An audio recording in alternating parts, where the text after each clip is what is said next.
hadis kelebihan menziarahi kubur Nabi tidak ada yang sahih. Barang siapa yang menziarahi kuburku ketika aku mati seperti dia menziarahiku ketika hidup, barang siapa yang menziarahi makamku maka wajib baginya syafaat. Tidak ada yang sabit dari Nabi sallallahu alaihi wasallam.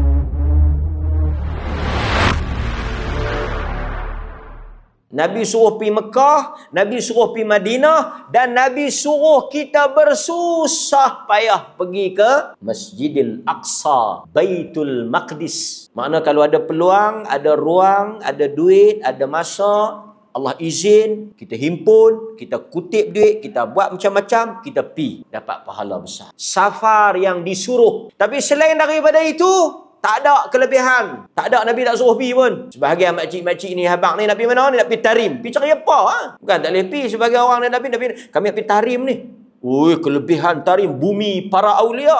Siapa habang? Tak ada Nabi tak suruh pergi. Ni nak pergi Wali Songo pula. Nu di Jawa, Jakarta tu. Ada orang buat ziarah kubur wali-wali. Ziarah wali-wali. Untuk apa? Wali itu dah mati dah. Kalau setakat nak ziarah kubur, kok boleh banyak kubur? Yang Nabi suruh ziarah kubur. Bukan Nabi suruh ziarah kubur orang soleh. Nabi suruh apa? Ziarahlah kubur. Kubur mengingatkan kepada kematian. Maknanya kalau kita ada kubur, kita pergi tengok. Ingat kematian. Tak ada kelebihan. Kubur ni lain. Ini kubur saleh. Ini kubur wali. Apa kelebihan? Tak ada. Dan tidak ada contoh daripada para sahabat. Mengembara, mereka mengembara cari ulama, mengembara cari ilmu, safar, rihlah fi talabil hadis, perjalanan mencari hadis, bukan perjalanan mencari kubur. Dah alang-alang kalau contohlah kata kita pi satu tempat, dia berkata ada kubur orang-orang soleh. Alang-alang kita pi boleh lah, tapi semata-mata nak pi, nak ziarah kubur, tak ada apa. Ada pula yang kata bila kita boleh pergi,